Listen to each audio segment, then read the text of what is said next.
Let's go back in time. Not just a little bit, we're going back about 3.2 million years to a place in modern day Ethiopia called Hadar. The world was different then. The air felt different. The sun beat down on a landscape that was a mix of woodland and savanna. A river snaked through the plains lined with thick trees, and living there was a group of hominins. Not quite human, not quite ape. We call them Australopithecus afarensis. One of them, a female, would one day become the most famous fossil in the world. We call her Lucy. What was her life like? It's a huge question. We don't have a time machine. All we have are her bones and the bones of her relatives. We have fossilized pollen, animal bones with scratch marks, and footprints preserved in ancient ash. From these scattered clues, we have to piece together a life. It was a life of struggle, of constant awareness, a life lived entirely in the present moment. It was short, hard, and dangerous. But it was also a life that set the stage for everything that came after. For us, first, imagine the world Lucy woke up in every morning. It was not a safe place. She probably didn't sleep on the ground. The ground was for predators. Huge saber-toothed cats, like Dinophelis, stalked the grasslands. They were powerful hunters. Packs of hyenas, larger and more robust than today's, could crush bone with a single bite. These crocodiles lurked in the rivers. To survive the night, Lucy and her family group likely climbed into the trees. Their bodies were a compromise built for two worlds. They could walk on two legs, but they still had the long, strong arms and curved fingers of a climber. So as the sun went down, the group would ascend into the relative safety of the branches. They would huddle together for warmth and security, listening to the sounds of the night hunters below. Sleep was probably light, always on the edge of alert. The sun rising would be a relief. It meant the start of the most important task of every single day, finding food. Life was a constant search for calories. There were no farms, no stored food. You ate what you could find right then and there, and for an Australopithecus, the menu was varied. They were generalists, not specialists. This was one of their great advantages. A large part of their diet was plants. They would have spent hours foraging. Moving through their territory, they would be looking for ripe fruit hanging from trees. They ate berries, nuts, and seeds. Their large, strong molars were perfect for grinding down tough, fibrous plant material.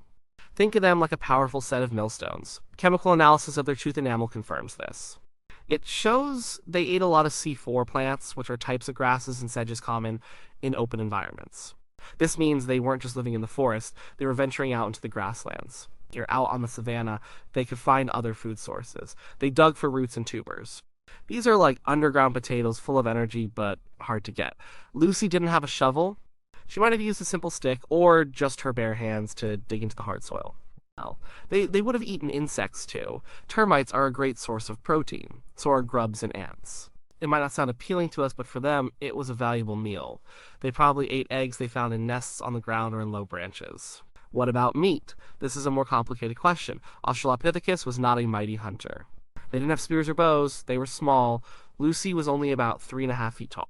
She weighed maybe 60 pounds. She wasn't built to take down a large animal, but that doesn't mean they didn't eat meat. They're like the opportunistic scavengers. Imagine a lion kills a wildebeest.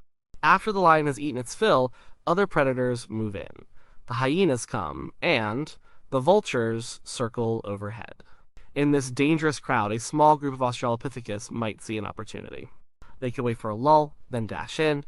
They could grab a piece of leftover meat, or, more likely, a bone. With a simple rock, they could smash the bone open and get to the marrow inside. The marrow is incredibly rich in fat and calories. It's a superfood. We have found animal bones from that time period with cut marks on them made by stone tools. While it's debated if Lucy's species made sophisticated tools, they almost certainly used unmodified stones as hammers. This act of smashing a bone for marrow might have been one of the first crucial steps toward our own lineage's reliance on meat and technology. So a typical day was a long, slow search. The group, maybe 15 to 20 individuals, would move together across the landscape. They would spread out a bit to forage, but stay within sight or earshot of each other. Safety was in numbers. A single Australopithecus was vulnerable. A group could watch for predators in all directions. They could make noise and throw rocks to scare off a lone leopard. This group living was fundamental to their survival. Let's think about that group. What was the social dynamic like? We can look at our closest living relatives, chimpanzees and bonobos, for clues. There was likely a social hierarchy. Males were significantly larger than females, a condition called sexual dimorphism. Lucy was small, but an adult male of her species might have been closer to 5 feet tall and weighed over 100 pounds. This size difference often points to competition between males for access to females.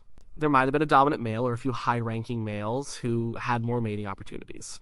But it probably wasn't a life of constant violent conflict. Like other primates, they would have had ways to maintain social bonds. Grooming is a key activity, sitting close to another individual, carefully picking through their hair, removing dirt and parasites. This is not just about hygiene, it's a form of social currency. It builds trust and reinforces alliances. It's a calm, quiet moment in a stressful life. How did they communicate? They didn't have language. The part of the brain responsible for complex speech was not developed. Their vocalizations were probably more like those of apes. A system of hoots, grunts, and calls. A sharp cry for danger. A soft grunt to signal finding food. A loud display to show dominance. Body language was also crucial. Posture, gestures, facial expressions. A mother would have communicated with her child through touch, sound, and sight, a bond as strong as any today. The pace of life was dictated by the sun and the seasons. There was a wet season and a dry season. During the wet season, food might have been more plentiful. Fruits were ripe, plants were lush. In the dry season, they would have had to rely more on the tough stuff roots, tubers, and perhaps more scavenging as other animals struggled. Water was a constant concern. They had to stay close to a river or a water hole. But these places were also dangerous. Predators knew that everyone had to come to drink eventually. Every visit to the water's edge was a calculated risk. What about tools? The story of human evolution is often told as the story of tools. For Lucy's time, the evidence is a bit blurry. The oldest known stone tools, the Lomekwian tools, were made around 3.3 million years ago, so it's possible her species interacted with or even made very simple tools. But the more famous Oldowan tool industry, the classic chopper tools, appeared later. It's safest to assume Lucy's toolkit was very simple. It was probably mostly organic and didn't survive. A stick to dig for roots, a branch used as a club for defense, a handful of leaves to sponge up water. And, most importantly, unmodified stones. A hammerstone to crack open nuts with hard shells, something a chimpanzee does today. Or that same stone used to smash open a bone for marrow. They weren't shaping the stones in a systematic way. And they were just picking up a useful rock and using it, but this simple act is profound. It's the beginning of seeing the natural world not just as a source of food, but as a source of tools to get food. It's the first spark of technology. Life was physically demanding. Lucy's skeleton tells us a lot about how she moved. Her pelvis is short and wide, much more like a human's than an ape's. This is a key adaptation for bipedalism. It helped to balance her torso over her legs as she walked. Her knee joint was angled, another feature for efficient walking on two legs. The famous Latoli footprints, preserved in volcanic ash in Tanzania, were made by her species. They show a clear human-like stride, with a heel strike and a push-off from the big toe. There is no doubt about it, Australopithecus walked upright, but this wasn't the smooth, striding walk of a modern human. Their legs were shorter relative to their body size, their feet were not fully arched.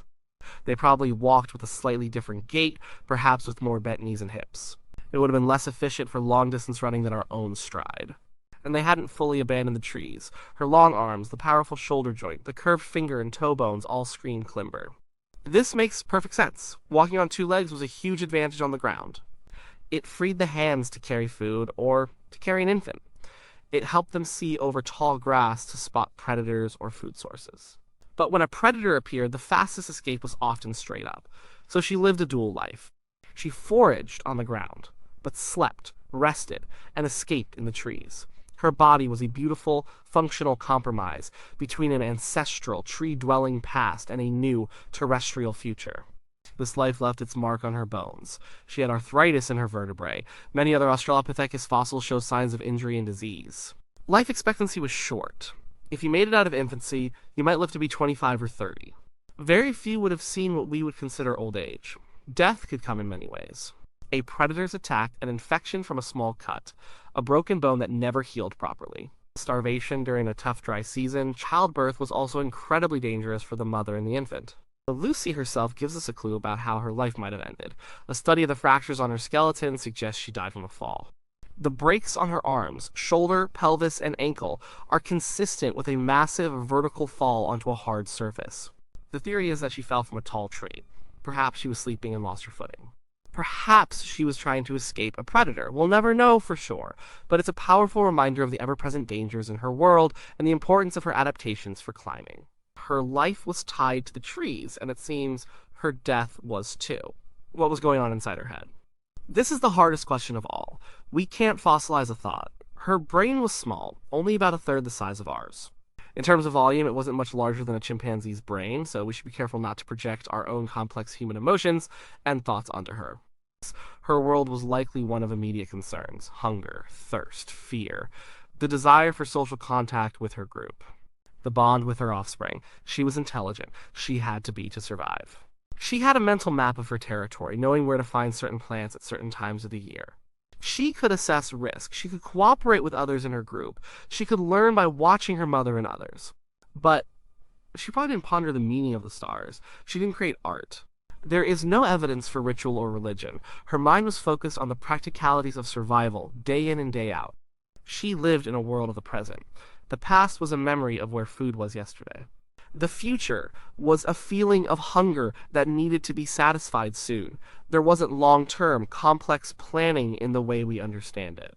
Her consciousness was a different kind of consciousness. It was deeply connected to the natural world around her, not separated from it by complex language and abstract symbols.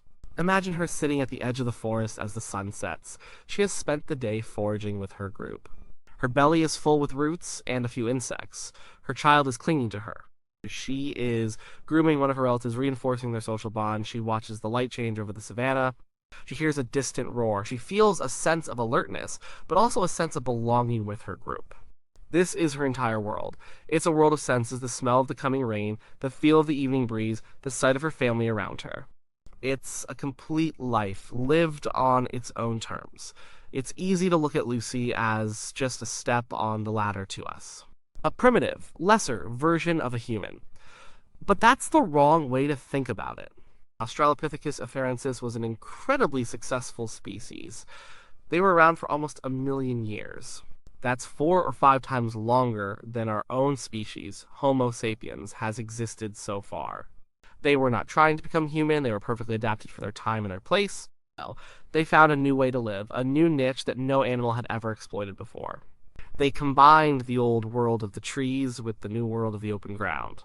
Life for Lucy was a constant negotiation, a negotiation between the forest and the savannah, between walking and climbing, between the safety of the group and the need to spread out to find food, between avoiding predators and seizing the chance to scavenge from their kills. Every day was a test, and every day that she and her group survived was a victory. Her legacy and the legacy of her species is monumental. By committing to walking on 2 legs, they freed the hands. Those hands, once needed for climbing, were now available for other tasks: carrying food, holding a baby, and eventually for making and using tools with a precision no other animal could match. This freeing of the hands was the gateway to technology, and bipedalism may have also driven changes in the brain. The new challenges and opportunities of life on the ground required new ways of thinking. So when we try to imagine Lucy's life, we shouldn't feel pity. We should feel a sense of awe. Her life was unimaginably hard by our standards. It was filled with fear and uncertainty. But it was also a life of resilience, adaptability, and social connection. She was a pioneer, part of a species that took a brave and revolutionary step out of the trees and onto 2 feet. And her daily struggle to find food, to raise her young, and to stay safe in a dangerous world was not a footnote in our history. It was the very foundation of it. Every challenge she faced, every small success she had, was a part of the long, slow, incredible journey that eventually led to us. Her bones, resting for 3 million years in the African soil, tell a story not just of a single individual, but of a pivotal moment for all of life on Earth.